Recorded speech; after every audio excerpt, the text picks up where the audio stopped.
नमस्कार. शैक्षणिक संख्याशास्त्राच्या या सत्रामध्ये आपले सर्वांचं स्वागत आहे. आजचा आपला विषय आहे सहसंबंध व सहसंबंध गुण. दोन बाबींचा किंवा दोन चलांचा जेव्हा आपल्याला संबंध शोधायचा असतो तेव्हा आपण सहसंबंधाचा विचार करतो. या सहसंबंधाची जर व्याख्या बघितली तर ती अशी होईल: दोन बाबी अथवा चलातील आंतरसंबंध अथवा परस्पर संबंध म्हणजे सहसंबंध होय. आता या सहसंबंधाचे काही प्रकार आहेत. त्यामध्ये जर प्रकार पाहिले तर धन सहसंबंध, शून्य सहसंबंध आणि ऋण सहसंबंध असे हे तीन प्रकार येतात. आता धन सहसंबंध म्हणजे काय, तर जर एक चल मध्ये वाढ झाली किंवा घट झाली तर दुसऱ्या चलामध्ये सुद्धा अनुक्रमे वाढ किंवा घट होते. अर्थात एक चल जर वाढलं तर दुसरं चलही वाढेल, एक चलामध्ये घट झाली तर दुसऱ्या चलाच्याही किमतीमध्ये जर घट होत असेल तर तो सहसंबंध धन सहसंबंध असे म्हणू. उदाहरण जर द्यायचं झालं तर बऱ्याच शैक्षणिक बाबतीत जर उदाहरण द्यायचं झालं तर विद्यार्थ्यांमध्ये असं लक्षात पाहता संशोधनामध्ये असं लक्षात येतं की गणिताचा अभ्यास हा भौतिकशास्त्राच्या किंवा विज्ञानाच्या अभ्यासामध्ये उपयुक्त ठरतो. म्हणजे गणिताच्या गुणांमध्ये जर वाढ होत असेल तर भौतिकशास्त्रांच्या गुणामध्ये सुद्धा किंवा विज्ञानाच्या गुणामध्ये सुद्धा वाढ होताना आपल्याला दिसून येते. तर अशा प्रकारचा सहसंबंध हा धन सहसंबंध आहे. यानंतर शून्य सहसंबंध. शून्य सहसंबंध म्हणजे तो सहसंबंध की ज्या सहसंबंधामध्ये एका चलामध्ये वाढ अथवा घट झाली तरीही दुसऱ्या चलामध्ये त्याचा काहीही फरक पडत नाही. अशा प्रकारच्या सहसंबंधाला शून्य सहसंबंध म्हणतात. अर्थात याचं उदाहरण जर द्यायचं झालं तर गणिताचे अध्ययन हे खेळाच्या अध्ययनासाठी फारसं उपयुक्त नसतं किंवा गणिताचं अध्ययन हे संगीताच्या अध्ययनासाठी उपयुक्त नाही. त्यामुळे ह्या दोघीमधला सहसंबंध हा शून्य सहसंबंध असं संशोधनाअंती सिद्ध झालेलं आहे. काही सहसंबंधामध्ये ऋण सहसंबंध असतात.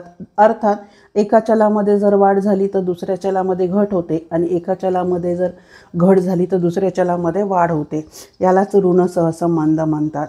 याचं एक अतिउत्तम उदाहरण आहे ते म्हणजे इंग्रजीच्या वाक्यरचनेचा जर अभ्यास केला तर मराठीच्या वाक्यरचनेच्या अध्ययनामध्ये त्याचा अडथळा निर्माण होतो. हे आपण एक संशोधनाअंती सिद्ध केलेलं एक उदाहरण आहे असं पण म्हणू शकतो.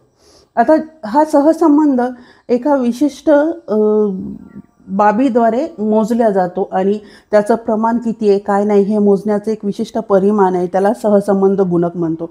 इथे सहसंबंध गुणकाची व्याख्या आहे: दोन चलातील सहसंबंधाचे प्रमाण काय आहे हे दर्शवणारं स्थिर अंक म्हणजे सहसंबंध गुणक आहे असं आपण म्हणू शकतो. आता हा सहसंबंध गुणक मोजताना त्याचं विशिष्ट सूत्र आहे ते आपण यापुढील व्हिडिओमध्ये बघणारच आहोत. पण त्याचं काही मूल्य निघतात. त्या सूत्रामध्ये जेव्हा आपण काही किमती ठेवतो आणि त्याचं काही मूल्य निघत असतं त्या मूल्यांचा अर्थ आपल्याला जेव्हा काढावा लागतो तेव्हा या कोष्टकाचा उपयोग आपल्याला होतो, सहसंबंध गुणक कोष्टक. यामध्ये सहसंबंध गुणकाचे मूल्य आणि सहसंबंधाचं प्रमाण आहे. जर सहसंबंध शून्य ते अधिक वजा 0.2 असेल तर हा सहसंबंध शून्य सहसंबंध किंवा दुर्लक्ष करण्याजोगा सहसंबंध आहे असं आपण म्हणू शकतो.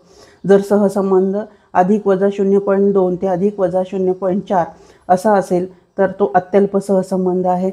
तसंच जर अधिक वजा 0.4 ते अधिक वजा 0.7 असा असेल तर मध्यम स्वरूपाचा सहसंबंध आहे. अधिक वजा 0.7 ते अधिक वजा 0.9 असा असेल तर उच्च प्रकारचा सहसंबंध आहे.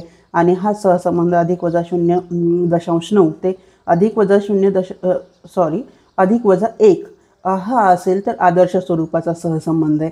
अर्थात या कोष्टकावरून आपण सांगू शकतो की सहसंबंधाचे गुणकाचे मूल्य हे 0 ते 1च्या दरम्यानच असतं. अशा प्रकारे हा आपण सहसंबंध व सहसंबंधकाचे गुणक हा पाहिलेला आहे. या पुढील व्हिडिओमध्ये मी हे कसं काढायचं, काय कुठल्या पद्धती हे सांगणार आहे. तर आपल्याला हा व्हिडिओ आवडला असेल तर लाईक आणि सबस्क्राईब करायला विसरू नका. धन्यवाद.